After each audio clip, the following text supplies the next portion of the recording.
বেয়াদব একটি বিদ্রূপ আত্মকবিতা। আমরা লেখাপড়া না করেই পণ্ডিত হব, মনীষীদের কথা উড়িয়ে দিয়ে কথা কব, মানি লোকের মান দেব না, নিজের ভুল মেনে নেব না, নিজের কথা চালিয়ে দেব গায়ের জোরে, জোর যার মূল্য তার, এই ব্যবসা ধরে। আসে যদি কেউ মোদের মতের বাইরে বলতে, ছাড় দেব না এক পাও সামনে তাকে চলতে। আমাদের কথা মানতে হবে, আমরা কি তা জানতে হবে। আমরা হলাম কলিকালের শ্রেষ্ঠ ছেলে মেয়ে, আমরা অনেক বেশি বুঝি মুরব্বীদের চেয়ে।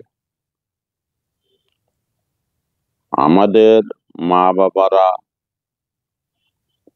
সহজ সরল, তাই তাদের কথার সাথে পাশে আমরা কবু নাই। নালিশ করলে তাদের কাছে নালিশদাতার খবর আছে। যা বলেছি ঠিক বলেছি মানতে হবে সব, আমরা হলাম যুগের সৃষ্টি শ্রেষ্ঠ বেয়াদব। পরিবার নেয় না যতন, রাখেও না খবর, পারিবারিক মূল্যবোধের তাই দিচ্ছি কবর। এই যুগে বেয়াদব হলে পরে লোকজনে ভীষণ ভয় করে। সুশিক্ষা কোথায় মেলে, অর্থ আয়ের ঢপ, চোখ বুজে তাই হয়ে গেছি সেরা বেয়াদব।